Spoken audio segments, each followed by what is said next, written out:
Adelante, Jonathan. Sí. Bueno, ¿qué tal, compañeros y doctores? Pues bueno, yo les voy a hablar acerca de la hipoglucemia en pacientes diabéticos.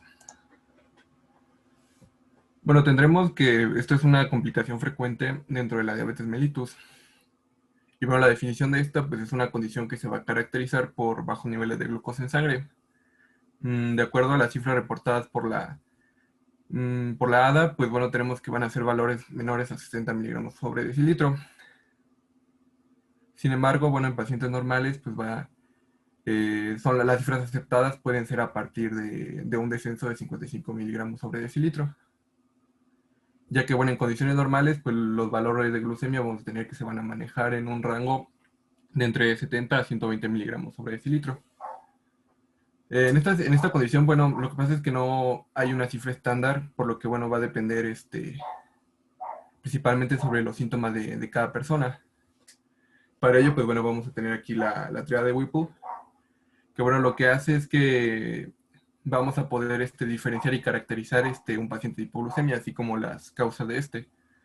Esta triada, pues bueno, va a constar de tres aspectos: los síntomas de la hipoglucemia, que se los voy a explicar más adelante, la concentración plasmática baja de glucosa, que bueno, sabemos que va a ser por debajo en pacientes con diabetes, por debajo de los 70 miligramos sobre decilitro, y la forma de diagnosticarla, que bueno, esta va a ser por medio de la obtención de la glucosa capilar o sérica.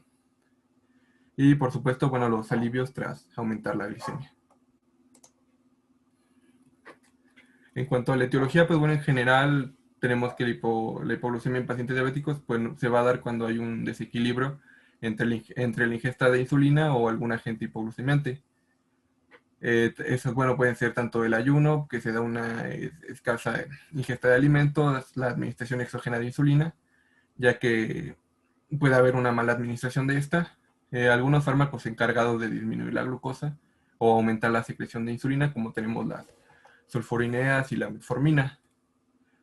Otras causas que abarcan, tenemos las enfermedades hepáticas, que incluye la cirrosis, insuficiencia hepática fulminante, el hígado graso, la metástasis y algunas enfermedades infiltrativas hepáticas. También, pues bueno, otras causas asociadas están las enfermedades renales, como la insuficiencia renal crónica. Esto porque, bueno, al no poderse eliminar correctamente la insulina del cuerpo, va a aumentar la actividad de y, bueno, va a permanecer mayor tiempo en el organismo. También tenemos los tumores pancreáticos, algunas causas endocrinas como el hipopituitarismo y algunos hipoadrenal, perdón, hipo, hipoadrenalismos, que bueno, pueden ser las causas de estas hipoglucemias. También, bueno, otras causas, pues, están las hipoglucemias que están inducidas por alcohol o también por drogas. También tendríamos otras, como las cirugías gástricas, la gastrectomía, la gastroyeyunostomía, que bueno, se une tanto parte del yeyuno. Y también en otras causas tendríamos las quemaduras graves. En cuanto a la fisiopatología, pues bueno, tenemos que principalmente se va a activar un mecanismo que esto va a estar dado ante la disminución de las concentraciones séricas de la glucosa. El primero pues sería desencadenado de la disminución de la producción de insulina en las células beta pancreáticas. Y en segundo lugar, pues bueno, se daría un aumento de la secreción de glucagón. Y sucesivamente, pues bueno, se daría una producción de nepinefrina, que esto se va a dar cuando las concentraciones plasmáticas de la glucosa van a descender. Por lo tanto, pues tenemos que va a aumentar la producción de glucosa hepática y renal, lo que va a llevar a un aumento de la producción de glucosa y por lo tanto, la circulación de esta por la vía arterial. Lo que van a hacer estas hormonas al aumentarse es que, pues como ya lo había dicho, van a aumentar la producción hepática de glucosa mediante la gluconeogénesis y la glucogenólisis. Van a disminuir la captación periférica de esta y van a inhibir la secreción de insulina. Después de esto, lo que va a suceder es que se va a dar un aumento en la secreción de la adrenalina, lo que va a provocar, esta va a estar dada por medio de la médula suprarrenal, y también la secreción de noradrenalina y acetilcolina. Estas van a estar dadas por las neuronas postganglionares simpáticas, Lo que van a hacer estas es que van a aumentar la producción de la glucosa y por lo tanto la glucosa arterial.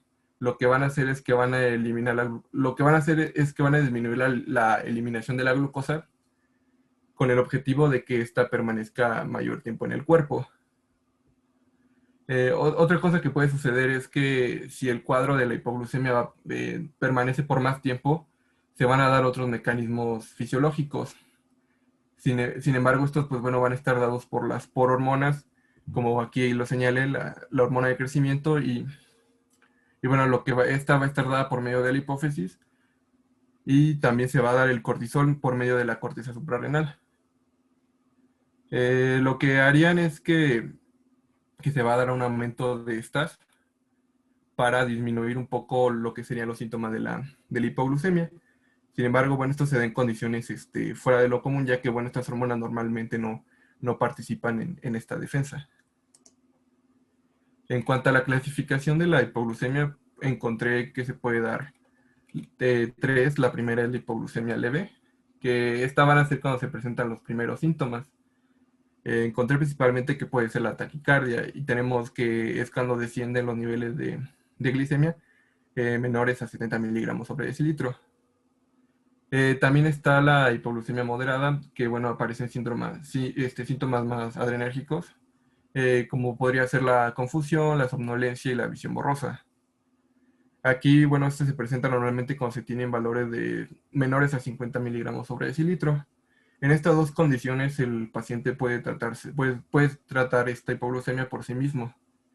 Sin embargo, en la hipoglucemia severa, pues que son valores que son menores a 50 miligramos sobre decilitro, esta, pues bueno, normalmente necesita ser atendida por otra persona más, ya que puede darse una pérdida de conciencia y en casos más complicados puede dar un coma o ocurrir convulsiones. Otras dos clasificaciones que encontré es la hipoglucemia sintomática. Sí, esta por lo general no se presenta ningún signo ni síntoma y la única forma, pues bueno, es a través de medirla. Y esta, pues bueno, va a tener descensos de los niveles de glucemia que van a ser menores a 70 miligramos sobre decilitro. Normalmente los pacientes en estas condiciones, pues suelen no sentir nada, por lo general, y bueno, es la clásica que tenemos de cuando algún compañero se desmaya en los honores o una situación similar que se puede dar. También está la hipoglucemia probable, que bueno, en esta puede ocurrir manifestaciones de los síntomas. Sin embargo, no se sabe o no se tiene la medición de la glucemia exacta. Entonces, por lo cual podemos deducir que bueno, se va a tratar de cifras menores a 70 miligramos sobre decilitro. Aquí hubo un error con la cifra, una disculpa. En cuanto al cuadro clínico, encontré dos clasificaciones, tanto adrenérgicos como neuroglucopénicos. Los neuronérgicos, pues bueno, adrenérgicos, perdón, se van a dar principalmente al descender las concentraciones de la glucosa y estos van a ser un indicativo de que nuestro paciente está sufriendo un cuadro clínico de hipoglucemia. Por general, los síntomas que presentan, pues bueno, aquí lo dice la diapositiva, son la boca seca, la fatiga, la sudoración, la taquicardia, las náuseas, el vómito, el temblor, la palidez, el nerviosismo y la ansiedad. En cuanto a los síntomas neuroglucopénicos, pues bueno, se producen ya cuando se consumen todas las reservas de glucosa que hay en las neuronas. Y bueno, en este cuadro, pues bueno, los pacientes presentan sobre todo cambio de humor, cefalea, les empieza a doler la cabeza, confusión, también irritabilidad, estupor, hipotermia, también sienten, muchos pacientes comienzan a sentir un cambio drástico en la temperatura. También se puede dar que ocurran alteraciones visuales y del habla. De pronto el paciente cuando sufre esta hipoglucemia, pues bueno, le cuesta un poco hablar. También la enuresis. Y bueno, en casos más graves, pues bueno, se puede dar una crisis convulsiva y posteriormente un coma. En cuanto al tratamiento, pues bueno, el tratamiento, pues principalmente tenemos que en caso de una hipoglucemia leve o moderada, lo que tenemos que hacer es restablecer la glucemia. En este caso, pues bueno, si el paciente se va a encontrar, se encuentra consciente, debemos de administrarle aproximadamente entre 15 a 20 gramos de glucosa de rápida absorción. Esto, bueno, por lo general, pues puede ser bebidas con con azúcar, bebidas que contengan, pues por lo general bebidas endulzadas, y pueden ser tanto con miel o azúcar. También otros productos como aquí los pongo en la diapositiva. Generalmente no sé si les ha pasado que dicen, se me bajó la azúcar, denle un dulce. Entonces es normalmente lo que se debe de hacer. Y bueno, esto en este caso se va a administrar durante aproximadamente de 5 a 10 minutos. Esto se va a repetir la dosis si no se observan si no se observan cambios, que el paciente no comience a aliviarse. Se puede repetir esto cada 10 minutos. En cuanto a una hipoglucemia severa, pues normalmente puede ser tratada por otra persona por la vía hospitalaria. Si en el caso de que el paciente se vaya a encontrar en el hospital, pues lo que podríamos hacer es administrarle 20 mililitros de solución glucosada al 50%. Para esto, pues tendremos que reevaluarlo cada 10 minutos. Y en caso de que no, también se puede dar una administración exógena de glucagón. Esta, pues bueno, se va a administrar por vía intramuscular o subcutánea, y para ello debemos de colocar al paciente de lado. Esto para evitar complicaciones, ya que bueno, el paciente puede presentar náuseas. Y en este caso, para su administración, si el paciente pesa menos de 25 kilogramos, podemos administrarle 0.5 miligramos. Y si pesa más de 25 kilos, podríamos administrarle 1 miligramo. Eso sería todo de mi parte. No sé si tienen alguna duda en cuanto a la hipoglucemia en general. Bueno, nos acabas de hacer referencia de diferentes condiciones o causas que pueden generar la hipoglucemia. Me parece que abarcaste muy completo el tema. Nada más que aquí lo que tenemos que tener en mente es la hipoglucemia relacionada como complicación de un paciente diabético. Y aunque bien es cierto que si un paciente diabético toma alcohol, por ejemplo, o que un paciente diabético tenga un insulinoma, por ejemplo, bueno, por las causas que nos acabas de comentar, seguramente va a generar una hipoglucemia. Sin embargo, yo quisiera que lo enfocáramos un poco más a una complicación de un paciente diabético que obviamente no está con problemas de alcoholismo, que no tiene un insulinoma, que no tiene problemas de cirrosis, de todas estas cosas. ¿Sí me explico? O sea, la Sí. causa de hipoglucemia en el diabético como complicación aguda, básicamente es como también lo referiste en uno de tus causas etiológicas, que es básicamente porque el paciente haga un mal manejo de su medicamento. Acordémonos que, por ejemplo, las sulfonilureas sí pueden condicionar un estado hipoglucémico, y como también lo refieres, va desde leve, moderado a muy grave, pero ya muy grave sería por ejemplo, en aquellos que utilizan la insulina y que se la han colocado en una dosis mayor a la que les correspondía, o que se la aplican y que no hacen su alimento, sino que dicen después desayuno o después como, y ahí traen la aplicación ya de insulina sin haber ingerido alimento. Claro, esto también va a depender mucho de la cantidad de unidades que se administraran y el tipo de insulina que usaran. Pero entonces, en estos pacientes diabéticos, esas pueden ser causas. Otra causa, por ejemplo, es de que se apliquen insulina y que hagan un ejercicio o una actividad desmedida o en mayor tiempo del regular o del acostumbrado, y esto, bueno, también podría generar que se le bajara un tanto el nivel de azúcar. Entonces, básicamente va enfocado a esto, ¿no? A pacientes que toman algunos hipoglucemiantes, repito, como sulfonilureas o de plano insulina. Y que, bueno, no nos enfoquemos mucho en esta parte de todas las otras causas. ¿Sí me explico? Sí. También comentaste algo que sí me parece importante aclarar.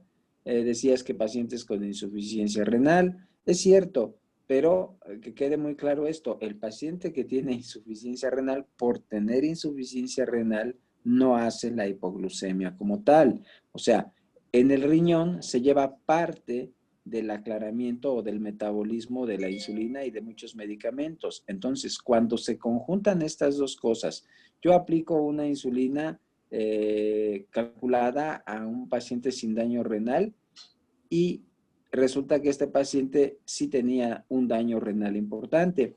Entonces, como la insulina se metaboliza en este riñón ya insuficiente, le dura más tiempo circulando y le propicia que tenga más oportunidad de generar hipoglucemia, pero es porque ahí se metaboliza la insulina.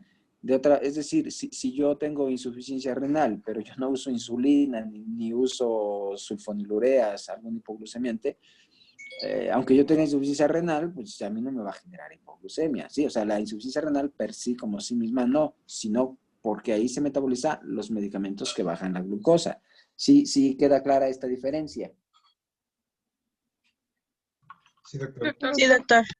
Ok, bueno. Y entonces, ya nos hablaba su compañero de todos los datos adrenérgicos y neuroglucopénicos que hacen referencia a estas reacciones que se van dando en el organismo como respuesta y consecuencia de este bajo nivel de azúcar. Y también nos dijo los valores, ¿no? Pues no es lo mismo que traigas una glucosa de 65 a que la traigas de 55 o que la traigas de 40. Mientras más baja el nivel de azúcar, pues vas teniendo mayor expresión de estos datos. Como tip, yo les puedo decir que pensar en datos de neuroglucopenia es como cuando alguien hubiese recibido un traumatismo cráneoencefálico y entonces quedan como aturdidos, como atontados, como fuera de sí, que incluso pueden hasta perder el conocimiento. Bueno, pensemos en esto como datos de neuroglucopenia. Y los datos adrenérgicos de hipoglucemia sería como cuando alguien recibe, no sé, se me ocurre una noticia impactante de sobresalto que a lo mejor te va a generar que te quedes frío, que te dé taquicardia, que te pongas tal vez en ese estado de alarma, de alerta. Bueno, todos esos datos son los que nos refirió él como datos adrenérgicos. Entonces, esos son dos vertientes o dos líneas que vamos a encontrar nosotros cuando tengamos pacientes con hipoglucemia. Ahora bien, dentro del manejo, pues lo más habitual, si el paciente está consciente, pues tiene que comer algo para que inmediatamente suba sus niveles de azúcar. Ustedes, luego los mismos pacientes nos dicen, pues entonces me tomo una coca, ¿no? A la fácil. Bueno, sí, obviamente el refresco le va a subir el nivel de azúcar, pero bueno, nosotros no vamos a recomendar necesariamente un refresco. Hay que comer tal vez un poco de fruta, hay que comer algo para que suba el nivel, pero sin que sea algo tan hiperglucemiante o tan dañino como pudiera ser una soda. Entonces, si el paciente está consciente, pues es recomendable que coma algo en ese momento y los niveles de glucosa se van restableciendo de manera bastante rápida. Casi no tienes que esperar mucho tiempo. Aquí el problema sucede cuando el paciente está inconsciente, que ha caído en un estado de ya no darse cuenta, ya está inconsciente y entonces nosotros tenemos que hacer una valoración porque ya no nos va a contestar, ¿no? Ya podemos encontrarlo desmayado, desmayarse en ese momento. Si nosotros no sabemos que es diabético, pues nos va a complicar un poco más. Entonces, una de las primeras acciones que hay que tomar, aparte de, pues, de verificar los signos vitales, pues es ver también sus niveles de azúcar, porque de esto depende el manejo. Nosotros podemos tener así, lo van a platicar más adelante tal vez, estados de coma cetoacidótico, coma hiperosmolar y coma hipoglucémico. Entonces, en estos tres aspectos, incluso un coma por acidosis láctica, si en los 4 casos el paciente está en coma, pero no es lo mismo que tengas un coma por hiperglucemia que por hipoglucemia y el manejo, pues ya se imaginarán que va a ser diferente. Hablabas también, doctor, de las inyecciones estas de glucagón. Bueno, no son tan comunes, no son tan fáciles de conseguir. Aquí nada más hay que considerar que si vamos a aplicar una inyección de glucagón en aras de que se haga gluconeogénesis para que se levanten los niveles de azúcar, hay que considerar que primero el hígado tenga reserva de glucógeno para que pueda llevar a cabo esta función. Y segundo, que el hígado pues no tenga alguna alteración o algún daño, ¿no? Porque si el hígado ya tiene algún problema importante de insuficiencia, de cirrosis, pues no nos va a funcionar tan bien. Ajá. Ahora imagínense, nosotros siempre platicamos en el aula, si estás ya en tu servicio social, en alguna comunidad rural, difícilmente vas a tener una inyección de glucagón, ¿no? Y si tú tienes un paciente que está ya en estado inconsciente por hipoglucemia, ¿cuál sería tu manejo en esas condiciones, doctor?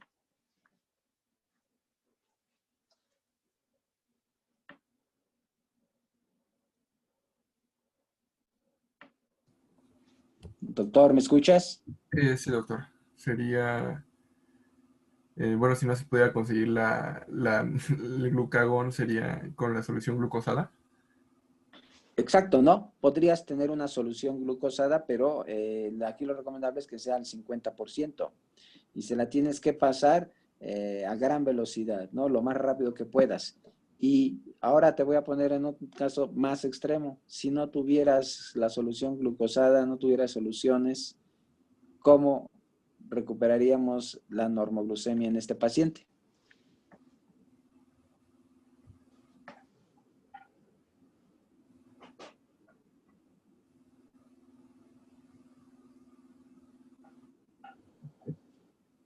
Tendría que tomar la glucosa. Bueno, es que, pero está en coma, ¿verdad? Así es. Pues es que si se... No, no, no. Hay una Buena, manera muy fácil. buena pregunta.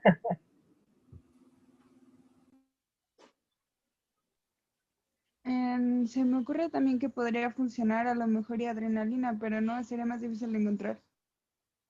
No, no sería tan recomendable eso. Hay una solución muy fácil, muy fácil. Se me ocurre una, pero la verdad no sé si esté bien. ¿Podría ser agua con azúcar? Ok, y luego, ¿qué hacemos con eso? Dárselo al paciente. Bueno, Acuérdate que está en coma. administrárselo Administrárselo como. por vía intravenosa, ¿se podría?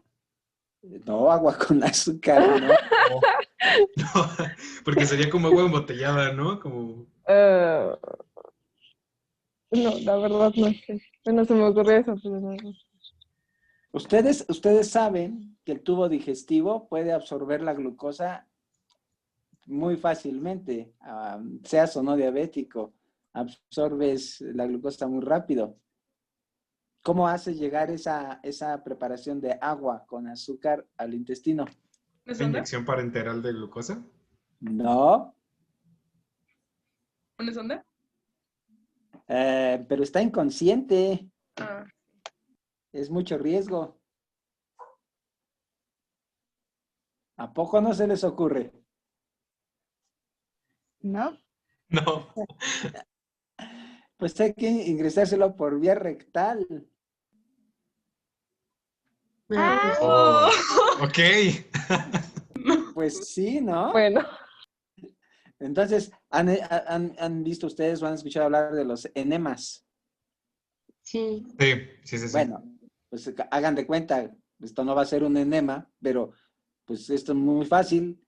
Por vía rectal colocan una sondita, una línea hacia el recto y así, agua con azúcar y que se vaya hacia adentro y eso va a hacer que absorba, aunque él esté inconsciente, que se absorba. Claro, estoy hablando en una condición extrema, ¿no? Donde no tenemos ni soluciones y el paciente está totalmente en coma y casi no tenemos nada, pero ya ven como vivimos en Noruega, tenemos de todo.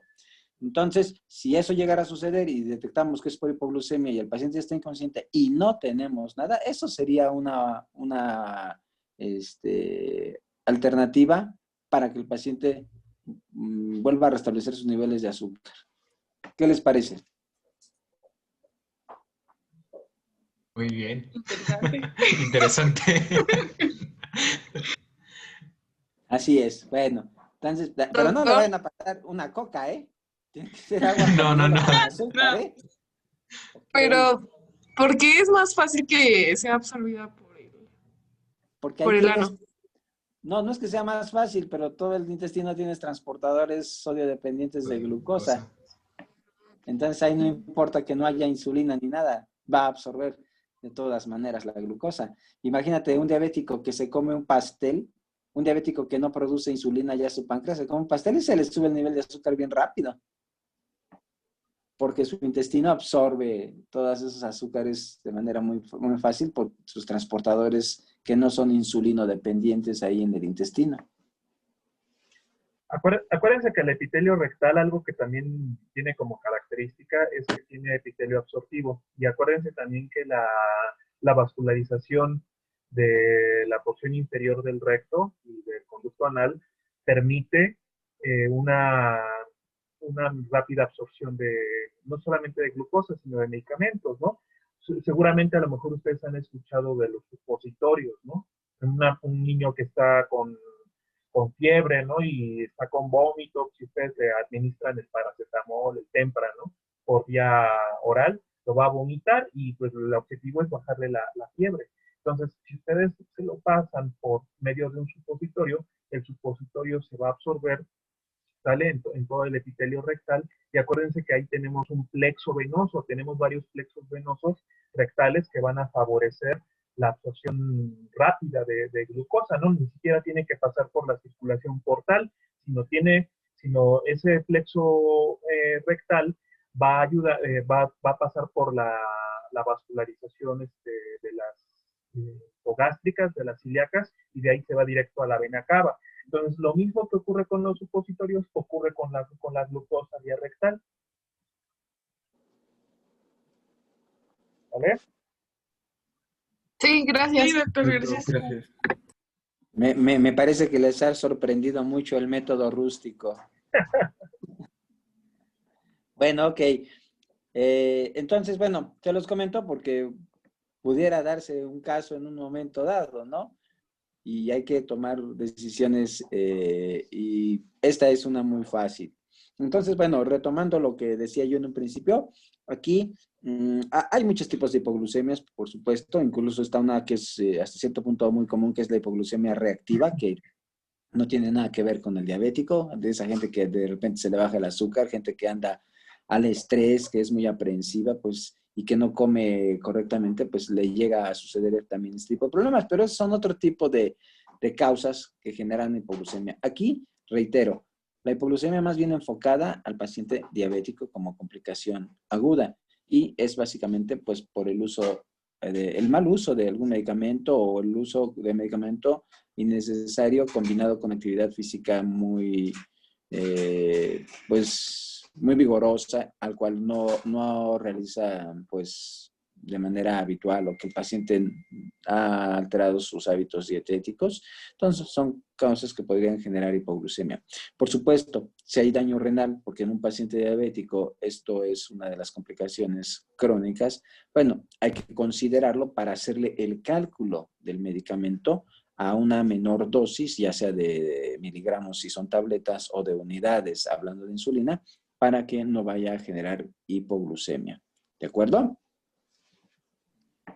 Sí, doctor. Bueno, no sé si quiere agregar más algo el doctor Campos. Sí, es importante lo que decía el doctor sobre recordar las causas más frecuentes de hipoglucemia en el diabético, ¿sale? O sea, personas que dejaron, que hacen ayuno prolongado, ¿no? O que se tomaron su medicamento y no desayunaron, o se excedieron de la dosis, ya sea de la insulina o de su fármaco hipoglucemiante, ¿no? Sobre todo la sulfonilureas es lo más frecuente, ¿sale? Eso es lo más frecuente que nosotros vemos en la clínica. En cuanto a los síntomas, bueno, si bien la literatura lo remarca en ocasiones como adrenérgicos y neuroglicopénicos, también en el caso particular de los adrenérgicos, también se agregan síntomas bueno, algunos les llaman más bien síntomas vegetativos porque no solamente encontramos síntomas adrenérgicos, sino también podemos encontrar algunos síntomas colinérgicos, donde también la acetilcolina puede también en un momento dado provocar ciertas manifestaciones, ¿no? Por ejemplo, el hambre, la sensación de hambre, se considera una manifestación vegetativa más que una neuroglucopénica. Eso es importante, ¿vale? Como decía el doctor Bourgois, si ustedes recuerdan esa analogía, ¿no? De cómo se manifiesta un síntoma adrenérgico, es como si recibieran una noticia impactante, ¿no? Hay gente que se pone fría, que se pone pálida, ¿no? Que incluso se desmaya. Y síntomas neuroglucopénicos que es similar a como si se recibiera un traumatismo craneoencefálico, ¿no? Inclusive las personas con traumatismos craneoencefálicos pueden convulsionar y también el diabético, o bueno, mejor dicho, la persona con hipoglucemia, si es diabético o no, puede también convulsionar si la hipoglucemia es grave, ¿no? Y por ahí nos mencionaba también Jonathan algo importante, una triada, ¿no? Una triada llamada triada de Whipple.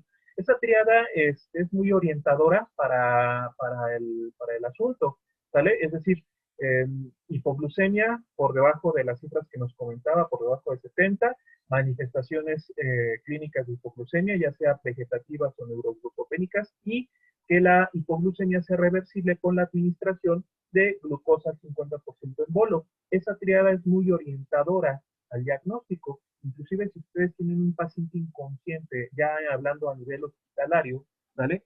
Si tienen un paciente inconsciente, un paciente que no responde a estímulos, una de las causas de ese estado de conciencia puede ser la hipoglucemia. Entonces, parte de los protocolos es administrarle glucosa al 50% a ese paciente, y si responde, por supuesto que el diagnóstico era hipoglucemia. Si no responde, pues hay que buscarle otras causas, porque como decía el doctor, ustedes van a encontrar otro tipo de pacientes con estado, por ejemplo, si hablamos de los diabéticos con complicaciones agudas, así como el paciente puede estar inconsciente en la hipoglucemia, también puede llegar un paciente con coma cetoacidótico o con estado hiperosmolar. Si a esos pacientes les administran glucosa al 50%, pues al final de cuentas tampoco están haciendo mala praxis, ¿no? ¿Por qué? Porque ustedes lo que están intentando hacer es descartar la enfermedad, ¿vale?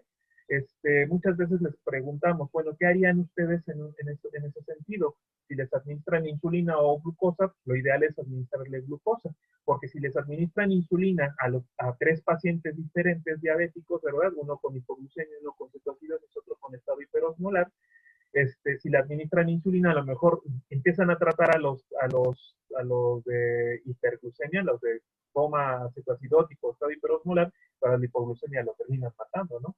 En cambio, si le administran glucosa al 50% a los 3 pacientes, uno se recupera y otros 2 tal vez no se van a recuperar, pero no se van a morir por el hecho de pasarles glucosa al 50. ¿Sale? Sí.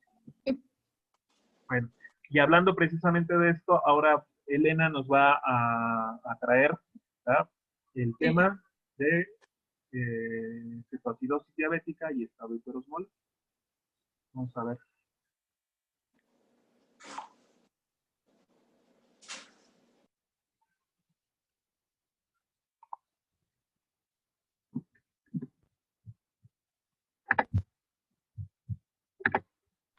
¿Ya se ve? Sí. Sí, Ya. ya lo vemos. Bueno, les voy a empezar a hablar entonces de complicaciones agudas de la diabetes, pero ahora en este caso, pues las hiperglucémicas.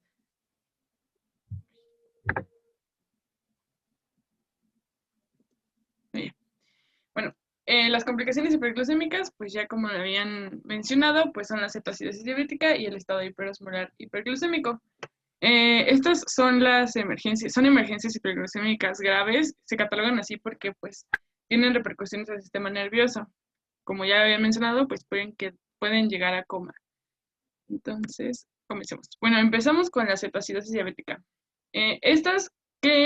¿Cuál sería la etiología para que un paciente diabético presente una cetoacidosis? Bueno, primeramente se refiere que puede ser la primera manifestación en pacientes que tienen diabetes mellitus tipo 1, que no han sido diagnosticados, en los aumentos de requerimientos de la insulina, en procesos infecciosos, en traumas, en infarto agudo de miocardio, en cirugías.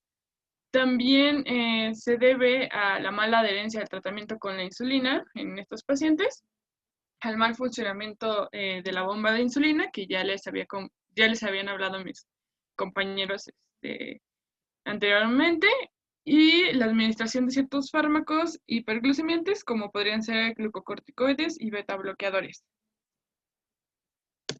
Bueno, hablemos de la fisiopatología de la cetoacidosis. Bueno, ya les había mencionado que pues se tiene que ver con en la disminución de la insulina. Y esto es porque pues se va a ver un desbalance entre la razón glucagón e insulina principalmente. ¿Y esto qué va a hacer? Bueno, va a hacer que aumenten los cuerpos cetónicos. ¿Por qué? Porque estas hormonas contrarreguladoras pues van a hacer que se activen las vías alternativas para la obtención de glucosa, porque si bien puede tener glucosa el paciente en sangre, porque pues digamos está en un periodo postprandial, esta glucosa no va a ser captada por los tejidos, entonces va a seguir como ese estado de que, oye, no tenemos glucosa para la energía, entonces lo que va a hacer, pues va a ser liberar por gluconogénesis, por lipólisis y beta-oxidación, y pues como ya los habíamos mencionado, estas reservas energéticas pues van a darnos como resultado la liberación de las cetonas por los ácidos grasas, de los aminoácidos, la glucosa. Bueno, las hormonas antagonistas, como ya les había mencionado, pues van a aumentar con la ausencia de insulina para tratar de producir estos sustratos para las vías, para la obtención de energía en los tejidos, pero a la ausencia de insulina va a haber una disminución del uso de esta glucosa, y las cetonas como beta-hidroxibutirato o acetato, que vienen de las vías metabólicas como la lipólisis y la beta-oxidación, pues no van a poder pasar todas a ser utilizadas, y lo que va a aumentar pues es esta hiperglucemia. Nos va a dar como resultado la diuresis osmótica de es como la forma en que va a intentar el cuerpo disminuir esta hiperglucemia, pero nos va a dar resultado la hipovolemia intravascular, y como tal pues va a llegar menos flujo sanguíneo para la excreción renal y va a disminuir la capacidad renal para excretar la glucosa. Esto pues nos va a disminuir la excreción renal de iones de hidrógeno, y tenemos que, como las cetonas pues son cetoácidos, van a darnos una acidosis metabólica, y la menor excreción renal de los hidrógenos de los iones de hidrógeno pues nos van a agravar la acidosis metabólica, y el intento de los tejidos por ejemplo, del músculo, puede a veces, bueno, yo leí en un artículo que puede haber la producción de ácido láctico, y eso agrava la acidosis metabólica. Y pues el acúmulo de estos cetoácidos como beta-hidroxibutirato y acetoacetato pueden provocar el vómito y pueden agravar la hipovolemia intravascular, que ya les había mencionado anteriormente. Bueno, ahora hablemos del cuadro clínico. Previo a como tal el cuadro clínico que se presenta de la cetoacidosis, tenemos que el paciente pues va a tener signos de un descontrol de la diabetes, como podría ser la poliuria, la polidipsia. También presenta debilidad, náuseas, vómito. Algunos pacientes refieren dolor abdominal y la pérdida de peso aguda, pues debido a esta diuresis que presenta el paciente. Dentro del cuadro encontramos la hipotermia leve, taquicardia, hipotensión, que es como relacionado a la deshidratación que presenta el paciente. Y algo muy importante es la respiración de Kussmaul, que bueno, pues esta es como indicatorio de lo que sería una acidosis metabólica, que pues son respiraciones profundas y forzadas, precisamente para eliminar estos ácidos volátiles que también son productos de la cetogénesis, como la acetona, y pues por eso van a tener ese lento cetónico o afrutado. En cuanto al laboratorio, tenemos que el paciente va a tener cetonemia. El pH sérico pues va a servir para para clasificarlo, que ahorita se los voy a desglosar, el ion gap va a estar elevado y la hiperglucemia va a ser mayor a 250. Bueno, entonces hablemos de pH y la clasificación de la cetoacidosis. La cetoacidosis se puede clasificar así, la leve, moderada y la grave. La leve pues va a tener valores de pH de 7.30 a 7.25 y el bicarbonato va a estar de 15 a 18 milimoles sobre litro. Esto va a estar acompañado con el signo que sería el estado mental del paciente. Va a estar pues alerta el paciente con cetoacidosis leve. Moderada va a ser de 7 a 7.24 el pH, el bicarbonato de 10 a 15 y su estado va a estar ligeramente soñolientos. Y ya el estado grave, que puede ser que su pH va a estar menor a 6.9 y el bicarbonato menor a 10 milimoles sobre litro, y pues su estado va a estar de sopor o puede llegar pues, al coma. Hablemos pues del tratamiento de la cetoacidosis y primeramente pues se reemplaza los líquidos para la deshidratación que pueda presentar el paciente. La guía de práctica clínica menciona una solución salina a 0.9% o Hartmann de 1 a 2 litros y pues si la deshidratación es moderada o leve, pues nada más 250 mililitros durante 4 horas. Y la insulina, pues es la principal en estos dos tratamientos. El tratamiento pues, de la insulina de acción corta de 0.1 unidades internacionales por kilogramo por hora. Y la reposición de los electrolitos, en este caso, por ejemplo, mencionan al potasio, que pues depende de la osmolaridad. Va a ser administrado si es menor a 3 milimoles sobre litro, pues se administran 40 a la solución base y si es de 3.3 a 5.5 se administra de 10 a 40. Aquí un paréntesis es, por ejemplo, esta es una cetoacidosis metabólica. Entonces, bueno, más bien una acidosis metabólica, ¿no? Es cetoacidosis por el mecanismo fisiopatológico. Entonces, aquí la guía de práctica clínica menciona que no se puede utilizar bicarbonato para mejorar la acidosis, a menos que el bicarbonato sea menor a 10 y pues presente lo que sería la grave y la presión parcial de CO2 sea menor a 12, porque se menciona que si se mejora la glucemia, el paciente va a regresar a su estado normal pues va a compensar la acidosis por sí solo, pero pues nada más. Si se le administra bicarbonato, se puede llevar pues a una alcalosis metabólica. Ahora, el estado hiperosmolar hiperglucémico. Este estado es más común en diabetes mellitus tipo 2. Encontré, se me pasó a decirles, que la cetoacidosis también se puede dar en pacientes de diabetes tipo 2. No es muy común y realmente la etiología de cetoacidosis en pacientes con diabetes mellitus tipo 2 es bajo condiciones como sepsis, traumatismos o cirugías mayores. En caso, pues el estado hiperosmolar es más común en diabetes mellitus tipo 2, que igual pues no ha sido diagnosticado, tienen un mal control por la aumenta digesta de carbohidratos excesiva, como ya lo puse acá. En pacientes que presentan pulmonía, con diabetes mellitus, en infarto agudo del miocardio, quemaduras, cirugía, ciertos fármacos igual hiperglucemiantes como los que anteriormente les mencioné. Algunos, ¿cómo se llaman? Se me olvidó. Diuréticos, como los diuréticos de tiazida, perdón. Infecciones del tracto urinario o la suspensión del tratamiento de diabetes mellitus. Bueno, hablemos de la fisiopatología. Aquí, para diferenciarlo de lo que sería la fisiopatología de la cetoacidosis, tenemos que hay una deficiencia de insulina. No hay una carencia total de la insulina y es precisamente porque estos pacientes no llegan a la acidosis metabólica.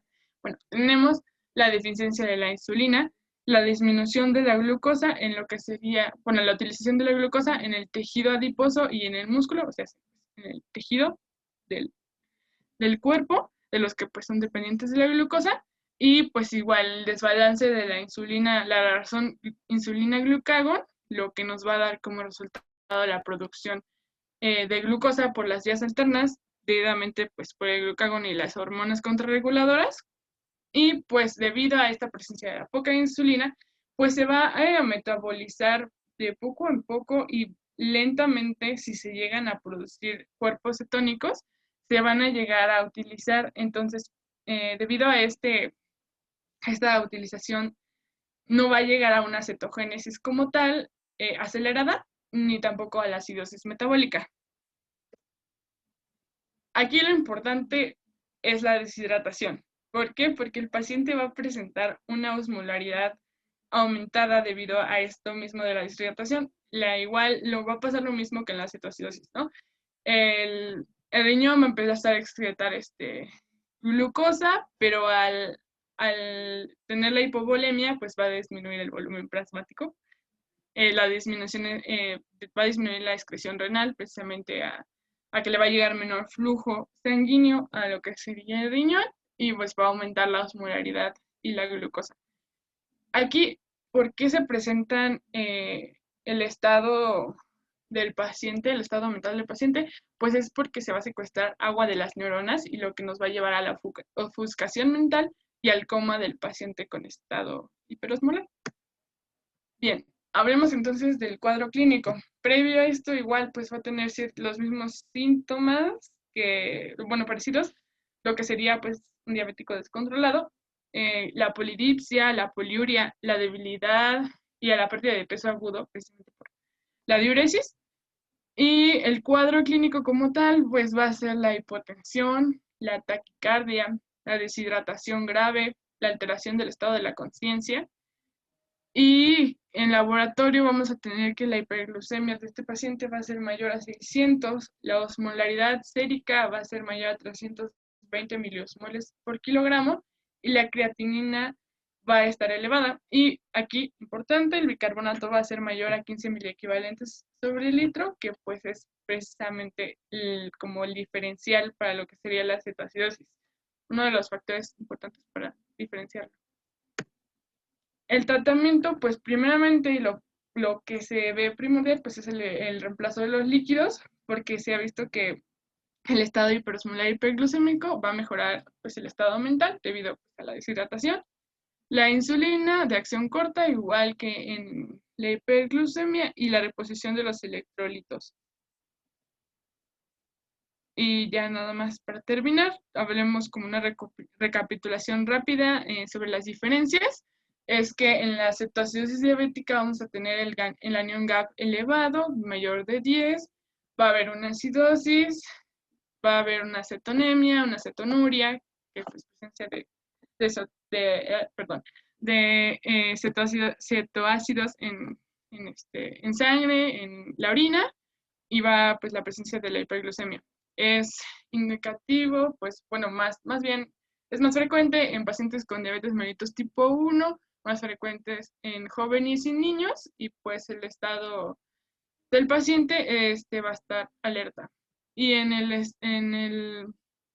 estado hiperosmolar hiperglucémico tenemos que es más común en pacientes con diabetes mellitus tipo 2, más común en adultos y ancianos. El estado va a estar con estupor o coma más comúnmente, porque llegan más rápido a ese estado. Y pues los signos de hiperglucemia, alta osmolaridad, la deshidratación y y pues el estado mental, ¿no? Y ya. Eso es todo de mi parte.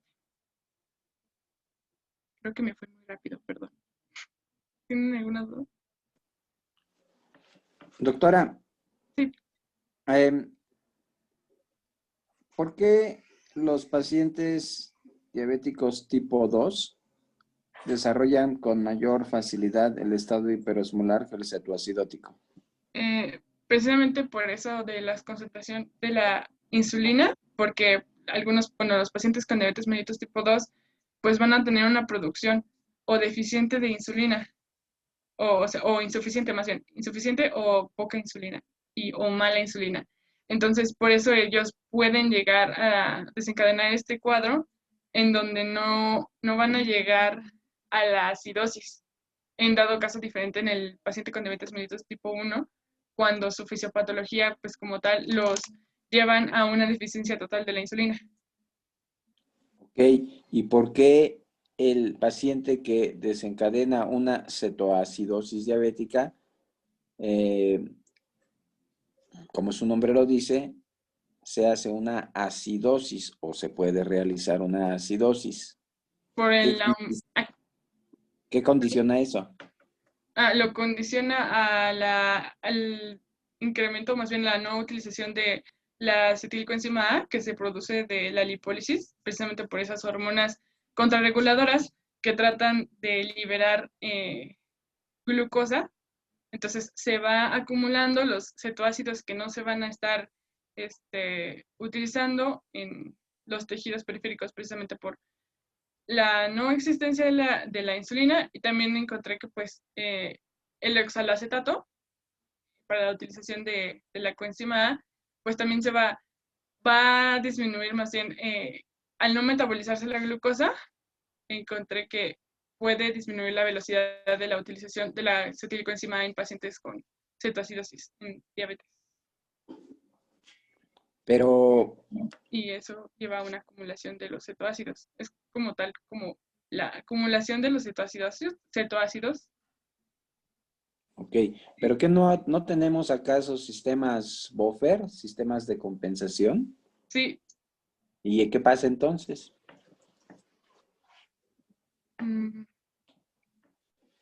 Bueno, por eso el paciente, bueno, uno de los principales, pues del metabólico, no sé, porque precisamente la excreción renal de los iones, pues se va a disminuir, entonces por eso también va a aumentar la acidosis metabólica. Y en el caso del respiratorio, que trata de eliminar pues nada más las acetonas que se producen por la cetogénesis, pero eso es porque son ácidos volátiles. O sea, como se vuelven insuficientes. ¿Cuáles son los cuerpos cetónicos? El acetocetato, la beta-hidroxibutirato y la acetona. Ok. ¿Alguna vez han visto la fórmula de estos cuerpos cetónicos? Sí. Si se dan cuenta, en la fórmula contiene muchos iones hidrógeno. Y la capacidad que tiene el cuerpo para intentar revertir esta acidez de tantos iones hidrógeno se ve rebasada por la gran cantidad de producción de cuerpos cetónicos. Por eso se llama cetoacidosis, porque tiene en su fórmula el producto como tal es ácido. Como dice la doctora, la acetona, pues como sea, se puede liberar por vía respiratoria, pero el beta-hidroxibutirato, ese es más lento, tiene que pasar por riñón. Pero a mayor cetoacidosis, a mayor cetogénesis, pues mayor producción de ácido, porque esos productos son ácidos. Y entonces los sistemas buffer del cuerpo tratan de compensar, pero son o se ven rebasados. Y por eso tienes cetoacidosis. Y efectivamente, la respiración de Kussmaul te da la pauta para pensar que tienes a un paciente bajo estas características. Y al ser un paciente diabético tipo 1, sobre todo, no exclusivo, pero sobre todo, pues no hay producción de insulina y todo, si no tiene control este paciente, todo el mecanismo de metabolismo intermedio pues está llevando a cabo en sentido inverso, es decir, se está haciendo catabolismo. Entonces vas a empezar a hacer cetogénesis, lipólisis, beta oxidación y cetogénesis. Y cada vez que pase el tiempo, la velocidad con la que se genera la vía es mucho más rápida y entonces la producción de cuerpos cetónicos se vuelve más importante. Y a mayor cuerpos cetónicos, pues mayor acidez y se ve rebasado el riñón para nivelar esta deficiencia en el pH. ¿De acuerdo? Nada más una pregunta, Sí, doctora. sí. ¿Qué tipo de insulina le pondrías a estos pacientes? ¿Rápida? Claro, Bueno. ¿no? Ujú, Que es una urgencia. ujú. Muy bien. ¿Algo más, doctor Campos? Pues es importante, doctores, sí diferenciar un poquito sobre estas dos entidades, o sea, estas dos complicaciones, y tomar en consideración que en una de ellas se va a presentar porque hay en déficit en absoluto de insulina, ¿sale? Por eso es más frecuente en diabéticos tipo 1, pero eso no implica que la cetoacidosis no pueda presentarla también en diabético tipo 2, ¿sale? Muchas veces también puede existir deficiencia relativa de insulina, pero pueden existir causas que exacerben esta enfermedad, ¿no? Por ejemplo, infecciones del tracto urinario, alguna cirugía, algún traumatismo, ¿sale? Puede condicionar cetoacidosis. Y en el caso del estado hiperosmolar, se presenta por deficiencia relativa de insulina, que es más frecuente en diabéticos tipo 2, pero para que se llegue a un estado hiperosmolar, la condición debe ser muy grave, debe de ser un paciente que se haya dejado por largo tiempo el no tratarle por una infección, abandono, qué sé yo, ¿no? En ambos casos hay deshidratación, solamente que uno presenta más deshidratación que otro. ¿Quién presenta más deshidratación, doctora? El estado hiperosmolar. Exactamente, el paciente con estado hiperosmolar está más deshidratado, ¿sale? Que el paciente con cetoacidosis diabética. De hecho, el paciente con estado hiperosmolar se ve más grave que el de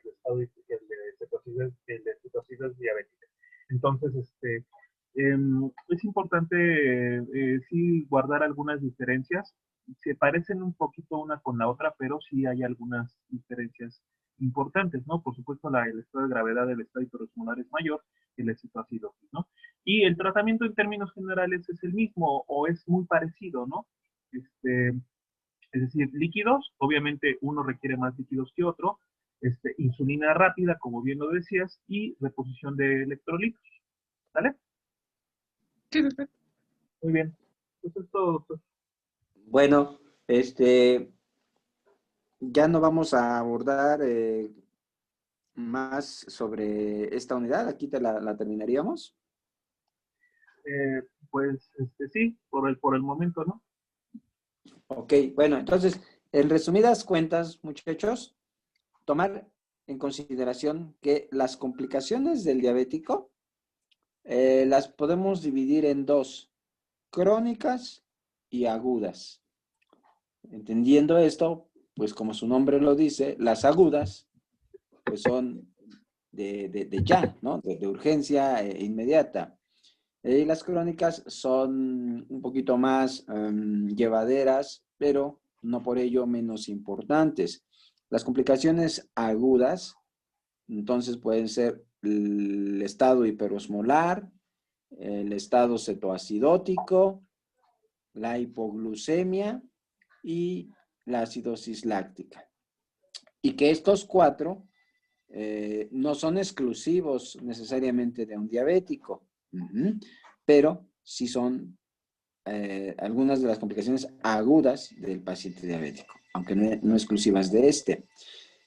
Que los cuatro te pueden llevar al estado comatoso, y hay que aprender a diferenciarlo, como nos comentaba el doctor Campos, por un lado. Por otro lado, las complicaciones crónicas las podemos dividir de la siguiente manera: en microangiopatías, en macroangiopatías y en neuropatías. Dentro de las microangiopatías podríamos poner la cuestión de los ojos, de los riñones, es decir, nefropatías, oftalmopatías. Dentro de las macroangiopatías podríamos tener entonces el cerebro cuando se presentan problemas de eventos vasculares, en corazón, infartos, y tal vez también en extremidades inferiores con claudicaciones. Entonces, macroangiopatías. Y Dentro de las neuropatías podemos hacer una subdivisión en periféricas y viscerales. De eso, bueno, ya nos habían hablado. Periféricas, pues que abarca diferentes nervios. Hablaron la clase pasada de la parálisis de Bell, de mononeuropatías, polineuropatías, dentro de las cuales lo más común es encontrarlas a nivel de extremidades inferiores, pero no son exclusivas de esa zona. Donde hay, bueno, pues también nos comentaba su compañera, problemas de hiperalgesia, analgesia, pérdida de la vibración, esta sensación como de descargas eléctricas y demás, ¿no? Es muy común esto y son muy, pues, torturantes, diría yo, para los pacientes. Y las otras, las neuropatías viscerales, pues tienen que ver, como su nombre lo dice, ¿no? Pues, por ejemplo, problemas de reflujo, gastroparesias, problemas ahí a nivel de la relajación de la vesícula biliar, enteropatías, ¿no? Hablando de los intestinos, incontinencia urinaria o fecal, o a lo contrario, ¿no? Que haya estreñimiento, que haya impactos, que el paciente no sienta ganas, no sienta deseos de orinar, disfunción eréctil, etcétera, etcétera, ¿no? Entonces, el paciente se va minando, se va deteriorando a todo nivel, ¿no? Más cargado hacia un lado, más cargado hacia otro, pero va afectándose y todo por una sola razón, el mal control glucémico. Por eso es tan importante tener siempre a nuestros pacientes en normoglucemia bien controladitos para que ayudemos un poco a que no se vayan a desencadenar este tipo de complicaciones. Aunque si bien es cierto, se sabe que no es lo único que detiene o que frena la aparición de estas complicaciones, sí es uno de los factores importantísimos para que se eviten o se retrasen la presencia de estas complicaciones. ¿De acuerdo? Sí, doctor. Doctor, ¿Alguna pregunta? Creo que no. ¿Qué sigue, doctor? ¿Les parece bien si vemos anatomía, embriología, histología de glándula tiroides, que sería ya el siguiente tema? Sí. Sí, doctor. Toca a mí exponer eso. Ay. Adelante. Adelante, adelante.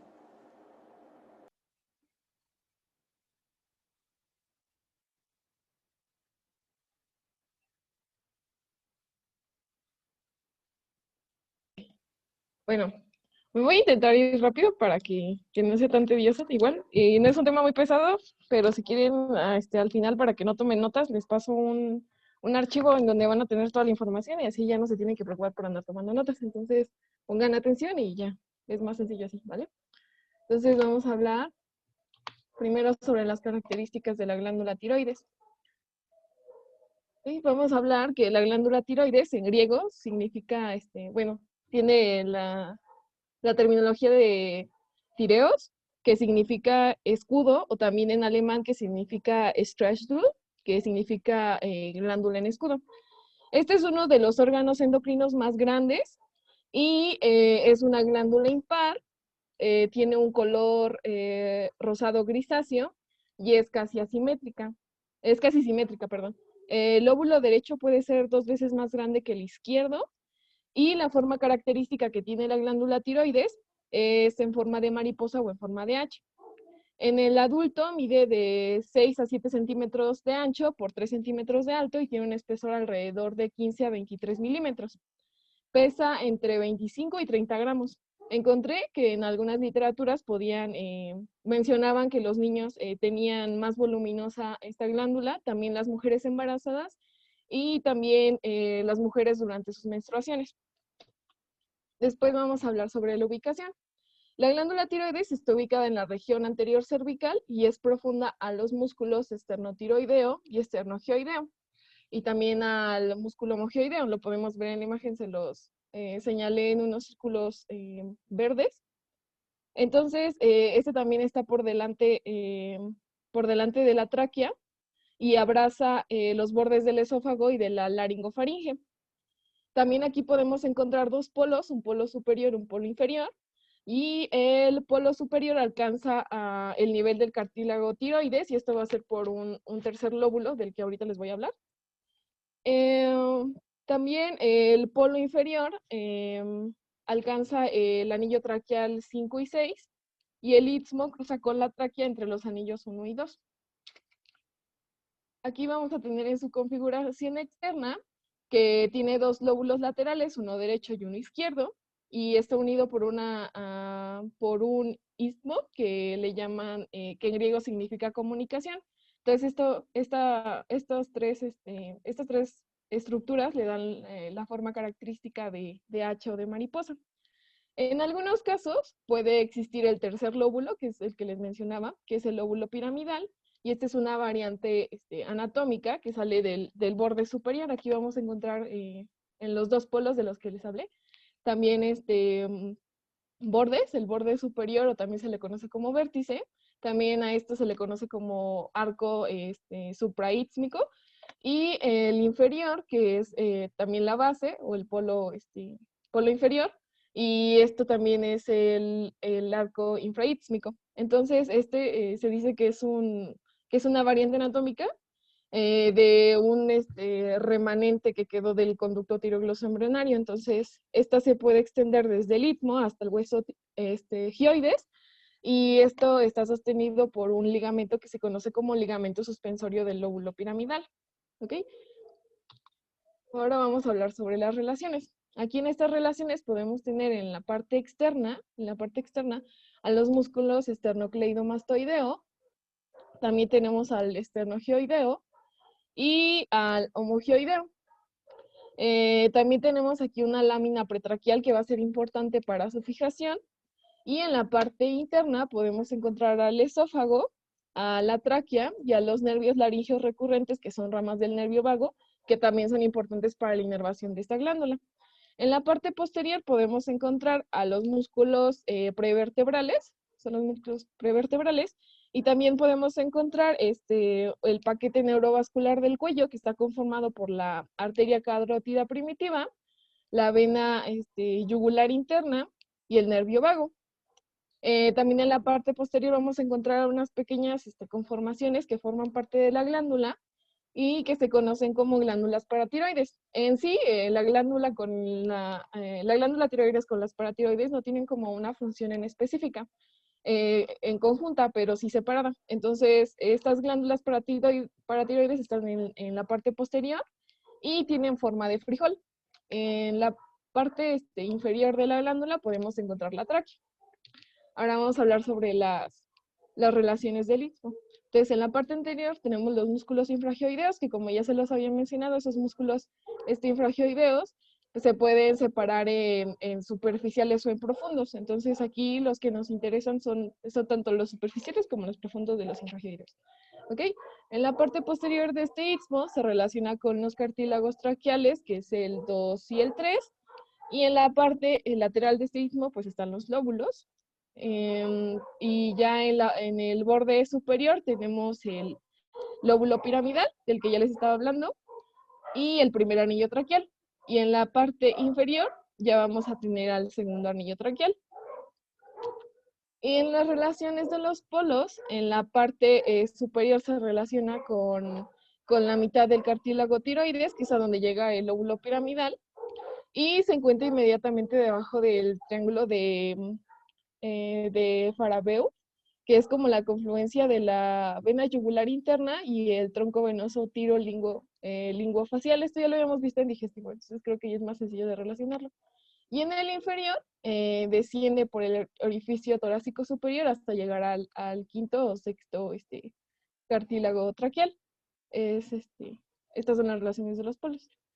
Y ya en los medios de fijación vamos a encontrar que esta glándula tiroides tiene una cápsula fibrosa, que es lo que envuelve a la glándula tiroides.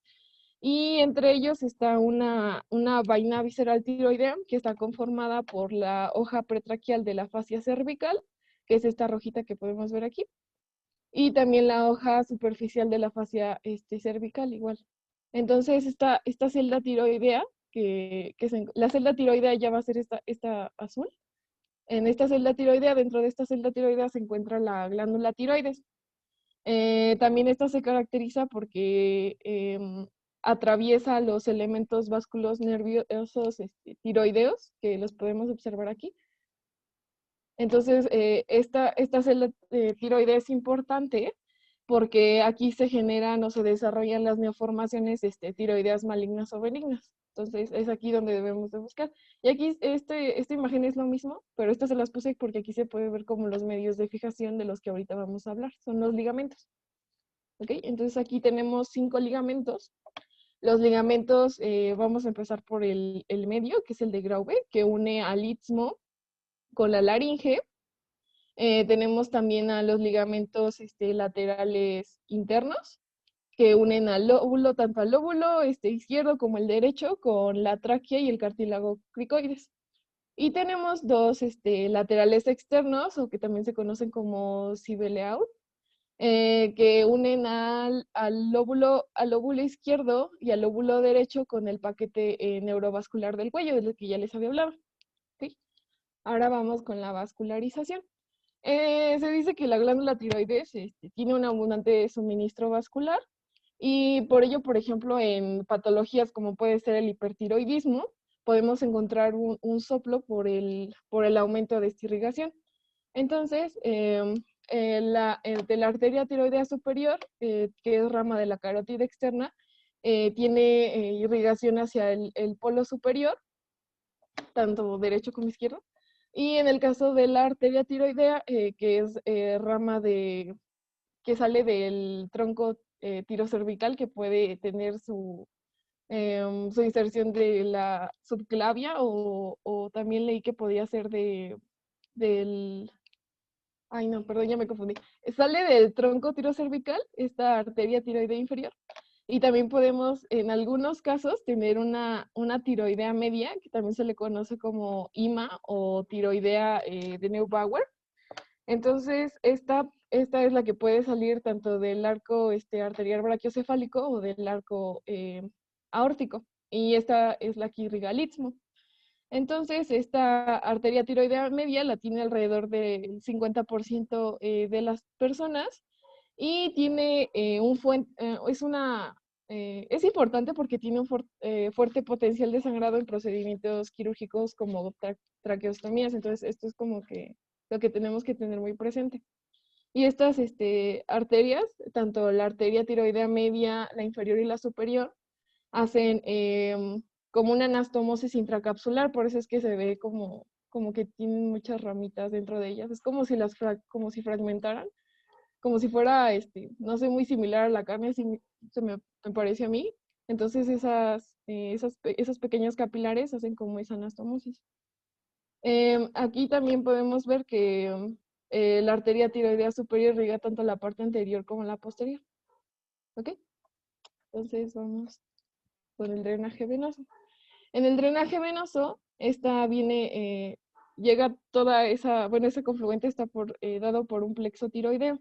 Y en el polo superior, la vena tiroidea superior drena directamente la vena yugular interna. Alguna literatura menciona que puede drenar en la vena facial, pero pues aquí no la coloqué, pero es más común que sea en la vena yugular interna. En la porción media llega también a la vena yugular interna. Sí, la vena yugular interna. Y también en la porción ya inferior, puede llegar a la vena brachiocefálica correspondiente de cada lado, tanto izquierda como derecha. Y el drenaje linfático pues es muy sencillo. Los lóbulos drenan hacia arriba, hacia los ganglios superiores e inferiores, y drena hacia abajo con los ganglios paratraqueales, que son estos moraditos. Y en el caso del istmo, drena hacia los ganglios prelaringeos hacia arriba y a los ganglios pretraqueales hacia abajo, que son estos amarillitos hacia arriba y estos naranjas hacia abajo. Y ya por último vamos a ver la inervación, que esta inervación es de tipo autónoma. La simpática está dada por el ganglio cervical superior y el ganglio cervical medio. Y esto es importante y es autónoma pues por la misma razón de que ayuda a regular la secreción de la glándula. También tenemos la inervación parasimpática, que está dada por el nervio laríngeo recurrente, tanto derecho como izquierdo, y hasta aquí podemos observar como el caminito que sigue. Y ahorita les voy a mencionar algo sobre la importancia clínica. Entonces es como el caminito que sigue. También tenemos el nervio laríngeo superior en la rama externa, que también hacen la confluencia con este nervio laríngeo recurrente derecho e irrigan en conjunto. Y estas son provenientes del nervio vago. Estos son importantes porque, por ejemplo, si hacemos una tiroidectomía, que suele pasar, puede llegar por error, por ejemplo, a extirpar también las glándulas paratiroides y entonces eso nos puede dar un hipoparatiroidismo. También se pueden dañar los nervios laringeos recurrentes y también el nervio laringeo superior, porque estos son importantes porque manejan los músculos de la laringe. Entonces, si tú los llegas a dañar, puedes dejar afónico al paciente. Y ya eso sería todo por mi parte. ¿Tienen alguna duda?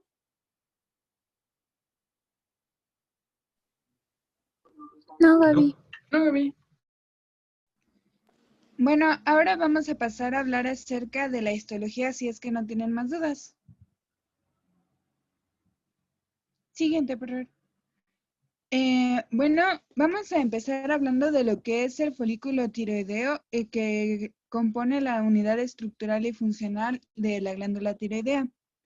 Mide entre 0.2 y 0.1 milímetros de diámetro y está constituido por líquido coloidal rodeado de las células foliculares, que son las encargadas de secretar las hormonas tiroideas. Además de que en sus alrededores hay varios vasos, bueno, hay varios capilares sinusoides y en algunas zonas hay células C encargadas de secretar la calcitonina, que ya sería más relacionado a las paratiroideas, pero pues aún así son importantes. Siguiente, por favor. Bueno, en cuanto a las células foliculares o principales, lo importante es que son las glándulas, más bien son las células que están encargadas de producir las hormonas tiroideas T3 y T4.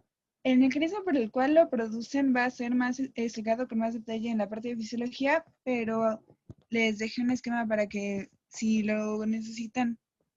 Bueno, en cuanto a lo importante es que cuentan con un núcleo grande y relativamente centrado o en posición basal. Cuentan con muchos ribosomas y retículo endoplasmático altamente desarrollado precisamente por la necesidad de hacer tiroglobulina. Cuentan también con varias mitocondrias, aparato de Golgi relativamente desarrollado, dado que es la zona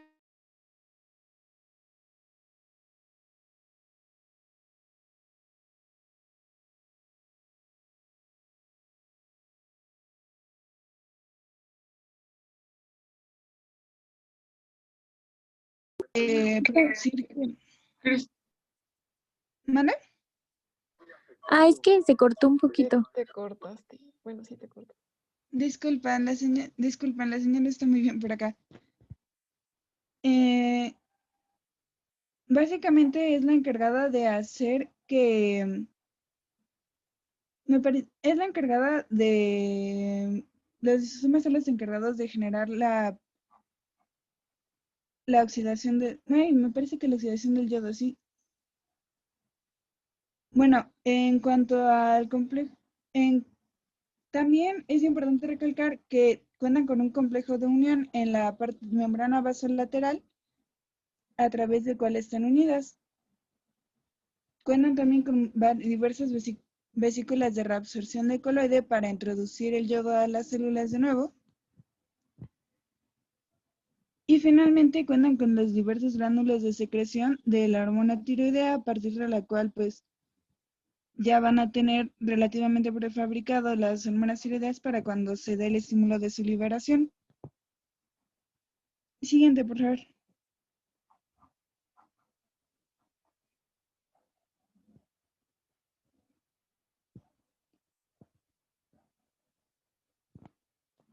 Bueno, en cuanto a las células parafoliculares, aquí no se ve muy marcado, pero no sé si puedas señalarlo, Gaby.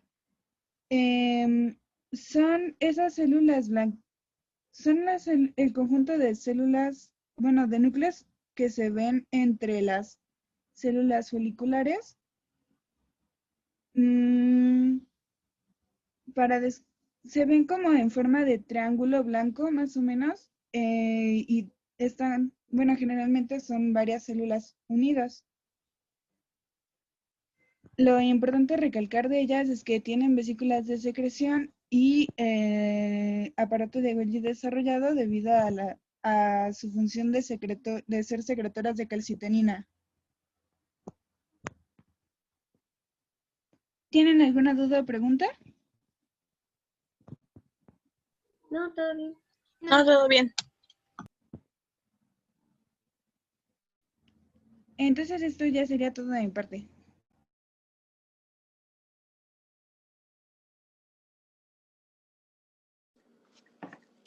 ¿Alguien va a hablar de embriología? Sí, yo, pero no puedo compartir pantalla. Ya, pues ya. ¿Ya se ve? Está cargando.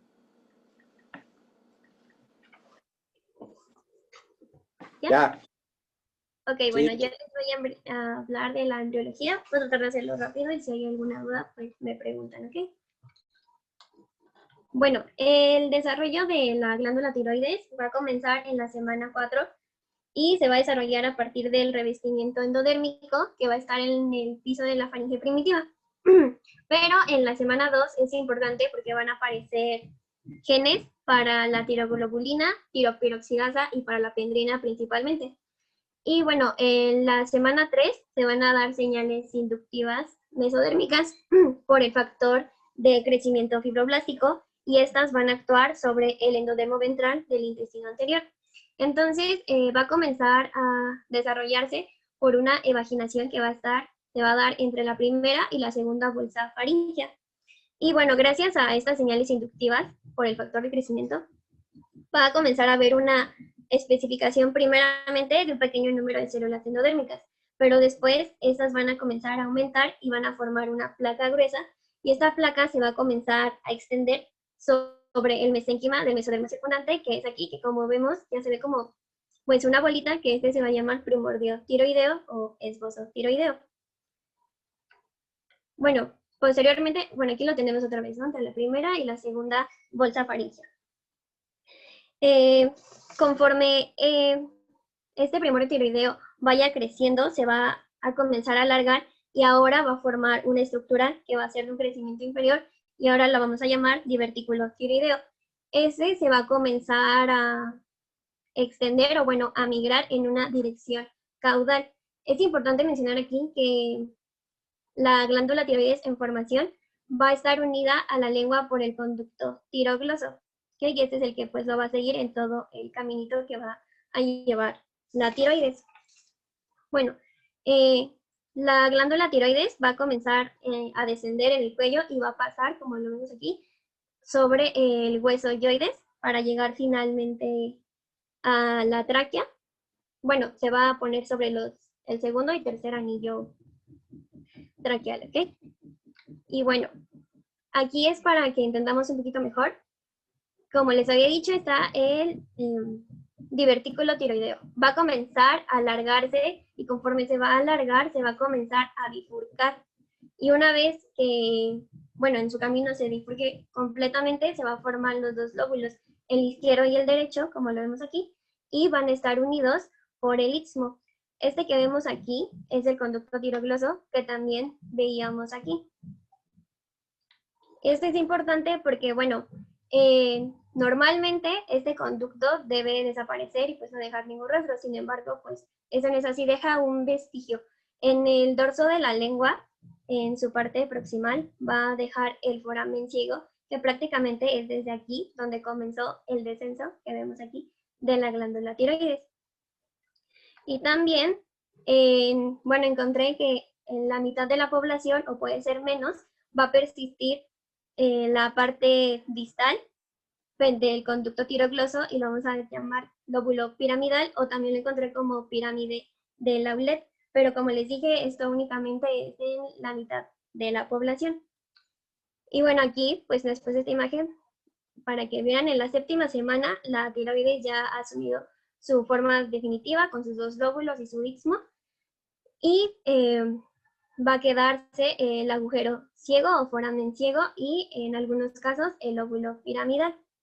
Bueno, ya les había dicho que sobre el segundo y tercer anillo tráqueo. Y ya para la 9ª semana, las células endodérmicas se van a diferenciar en láminas de células foliculares y se van a organizar en folículos. Aquí ya nosotros vamos a tener nuestro folículo tiroideo, que como lo vimos, es la unidad estructural y funcional de la glándula tiroides. Después, para la semana 10, ya va a ser posible que observemos folículos con un material coloide, que el coloide es el que nos va a permitir, o bueno, la síntesis de nuestras hormonas tiroideas.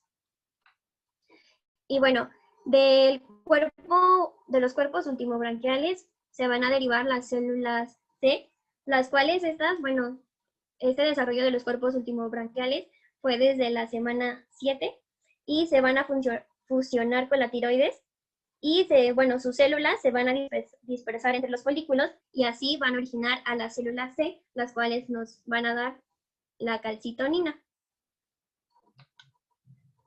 Se me olvidó mencionar que se da por una invaginación en la 4ª bolsa faríngea. Ya para la semana 12 inicia la síntesis de T3 y T4 producidas por nuestro coloide, como ya les había mencionado. Y finalmente, para la semana 20 ya tenemos a nuestro eje hipotálamo hipófisis tiroides completamente funcional. ¿Tienen alguna duda? No, todo bien. No.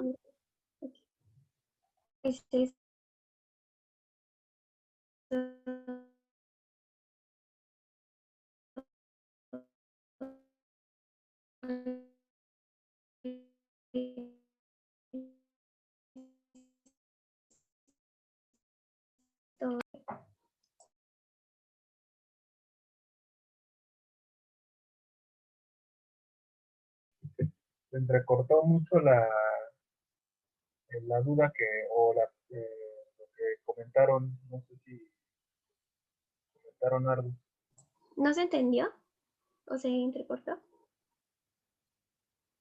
Sí, hubo ahí algo que se entrecortó, no sé si alguien quería preguntar algo. No sé, ¿alguien tiene alguna duda de embriología?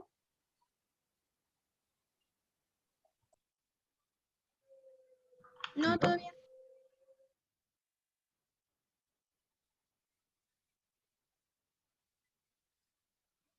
¿Alguna duda?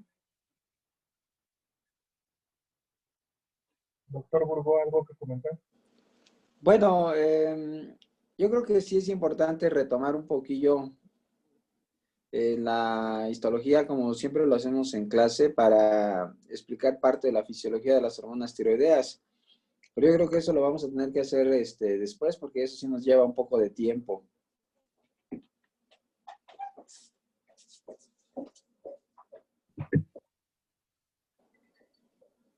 No sé si nos dé tiempo de ver la carátula de TRH y TSH. ¿Alguien la asignaron a alguien?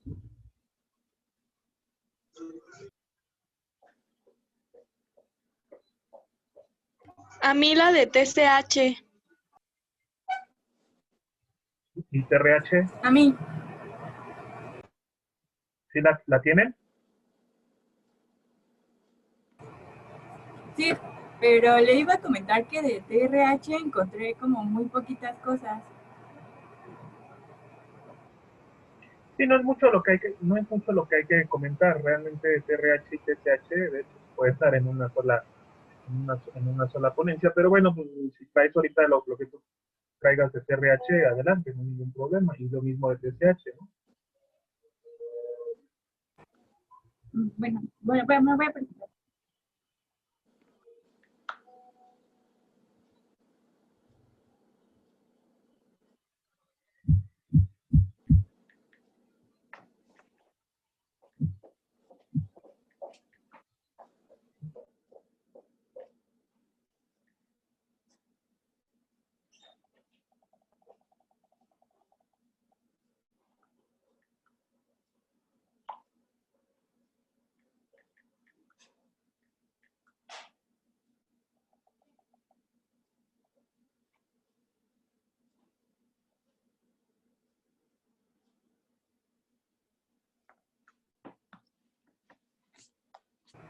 Ya se ve, ¿verdad? Sí, sí se ve. Sí. Sí, adelante cuando guste.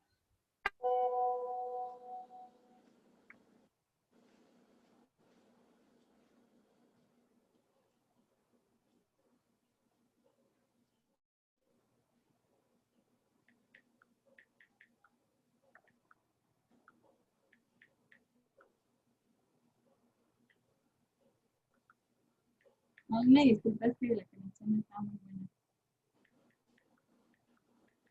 Bueno, la hormona liberadora de tirotropina, o mejor conocida como TRH, pues bueno, va a ser una hormona de tirotropina que va a ser un péptido, va a ser un tripéptido que va a consistir de glutamina y amida, y va a ser sintetizado por por neuronas en los núcleos supraópticos y paraventricular del hipotálamo. Esta TRH se va a almacenar en la eminencia dentro del hipotálamo y después se va a transportar por medio del sistema venoso porte hipofisiario en dirección descendente por el tallo hipofisiario hacia la parte anterior de la hipófisis, donde este va a controlar la síntesis de TSH y pues la liberación de esta misma. Esta hormona liberadora de tirotropina va en otras áreas del sistema nervioso, pues sí, del sistema nervioso va a funcionar como un neuromodulador. Esta se va a encontrar en el cromosoma 3 con un locus en el Q22.1 o Q22.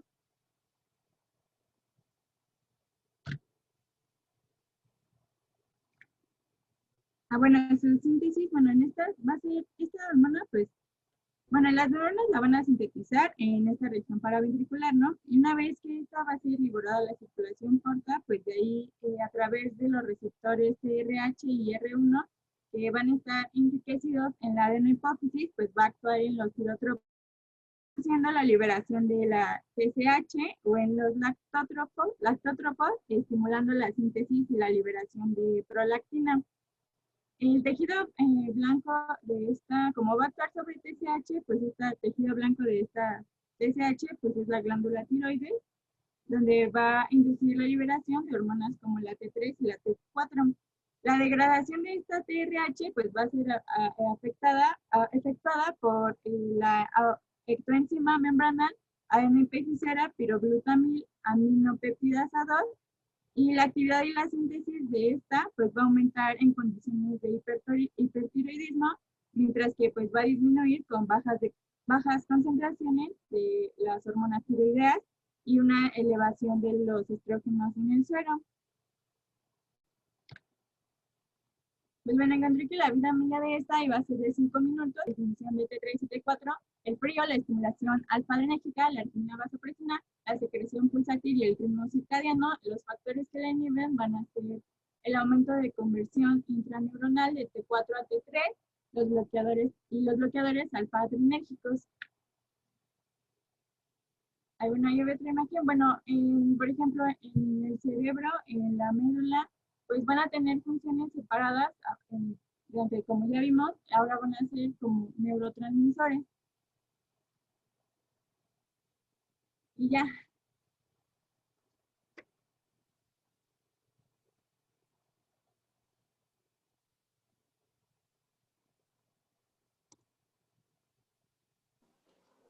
Que igual encontré muy poquitas cosas. ¿Tú vas a dar TSH? No. No, la voy a dar yo. Adelante. Sí.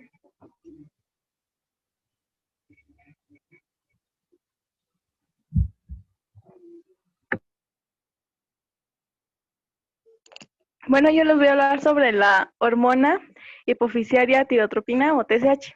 La siguiente, porfa. Bueno, esta hormona también se le conoce como hormona estimulante de la tiroides, o hormona tiroestimulante, o hormona tirotrópica. Es una hormona que regula la producción de hormonas tiroideas, como ya las conocemos, la T3 y la T4.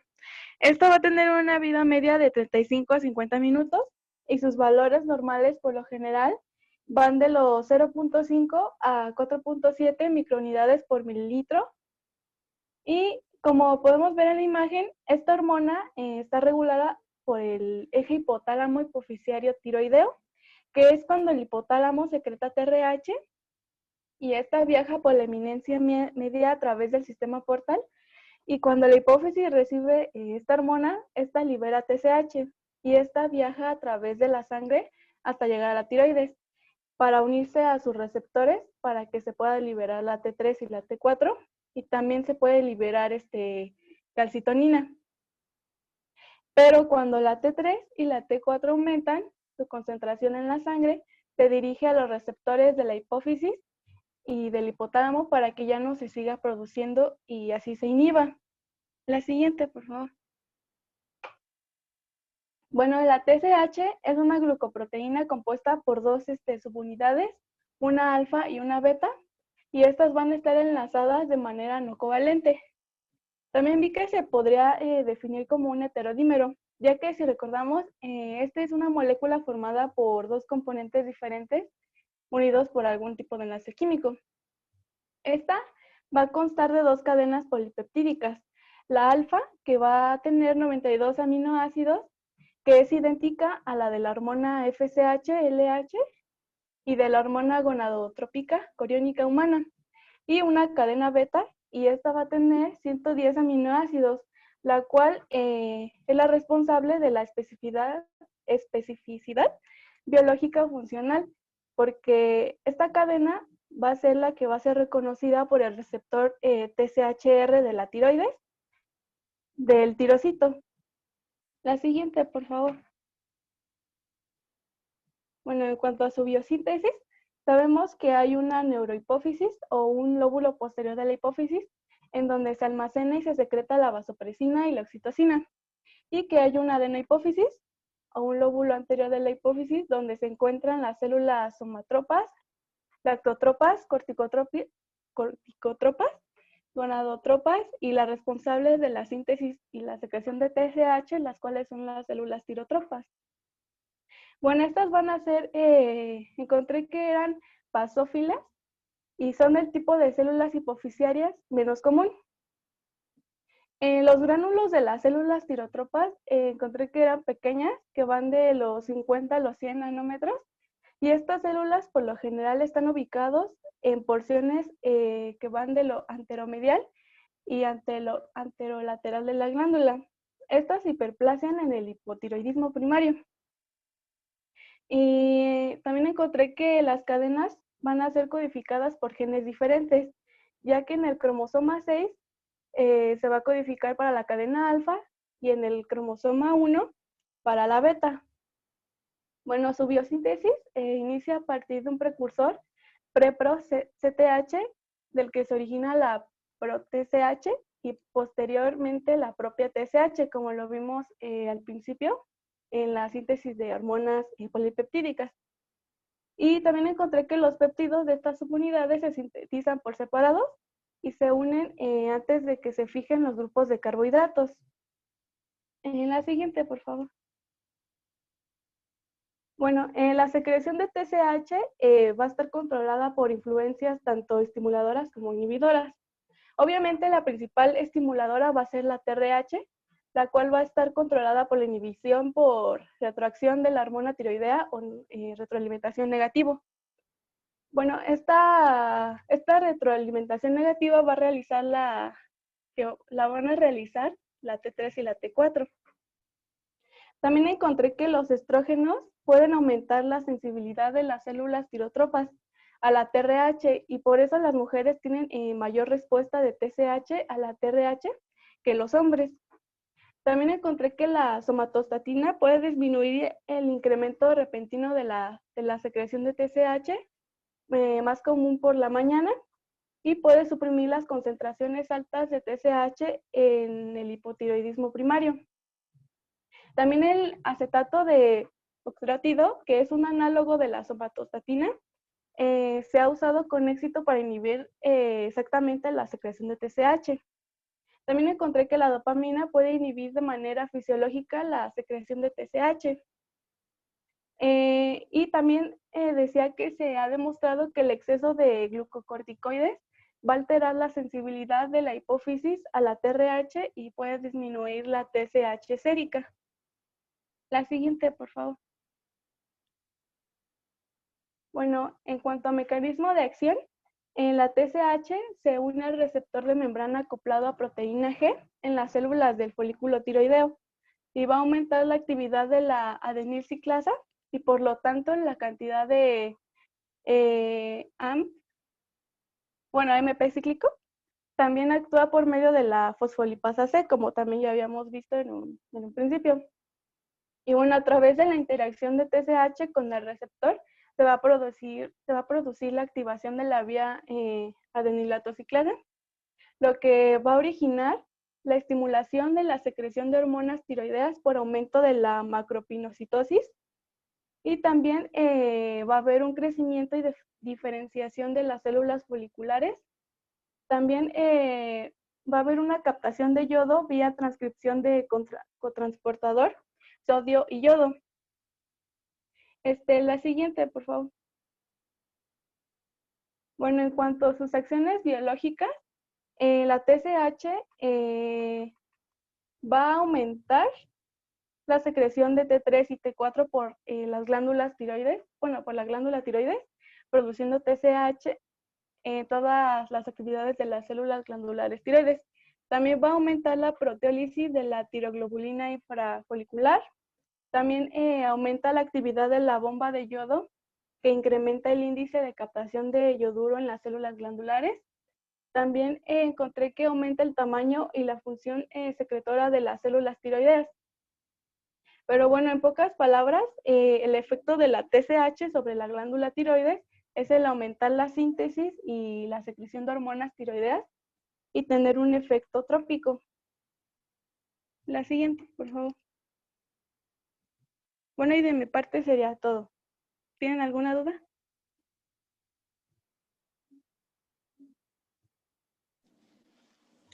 No, todo bien, Adri. Ah, ¿Seguros que gracias. todo bien? ¿Sí? ¿Todo bien? ¿Seguros? Ah, ok. Bueno, yo creo que es muy importante.